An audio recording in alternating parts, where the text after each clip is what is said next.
But once a person has a set of moral beliefs, we can test that moral system on its logical consistency. It goes kind of like this. Brace your brain cells. Random guy says that having trait X justifies treatment Y, but in a different context he says having trait X does not justify treatment Y. This leads us to the conclusion that random guy is morally and logically inconsistent on this matter. Because according to him, trait X per se does and doesn't justify treatment Y.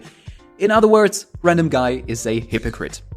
Of course, random guy can adjust his beliefs to no longer be a hypocrite. He can either reject trait X as a valid justification for treatment Y in all contexts, or he can accept trait X as a valid justification for treatment Y in all contexts. In which case we may call him absolutely insane, but we could at least not call him inconsistent. What I just explained is a neat consistency test. In our case, we will use it to go through some traits that animals possess or lack, X, that are commonly used by people to justify stabbing those animals to turn them into burgers and things like that. Why?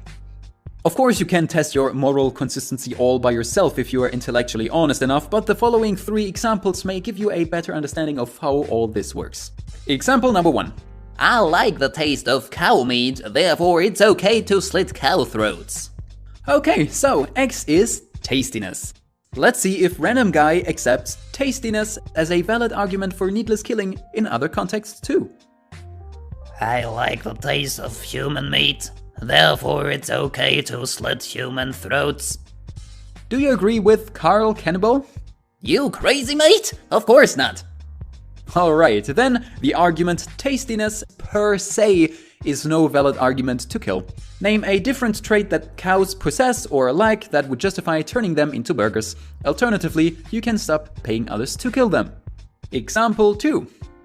Alright, other animals eat meat too. It happens in nature, it's natural, so it's okay. X is it's natural. Let's see if random guy accepts it's natural as a valid argument for needless killing in other contexts too. Other animals rape too. It happens in nature. It's natural, so it's okay. Alright, you can go now. So, do you agree with Simon Sicko? No. Then the argument it's natural per se is no valid argument to kill. Name a different trait that cows possess or lack that would justify turning them into burgers.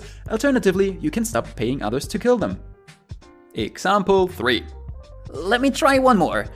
Ah, right. Cows can't understand the concept of morality, so they don't deserve moral consideration.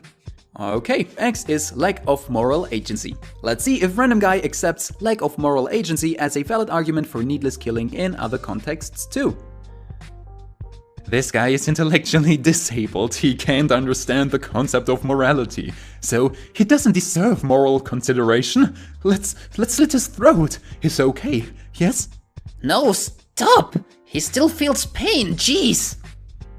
Then, the argument lack of moral agency per se is no valid argument to kill, yada yada yada, I know.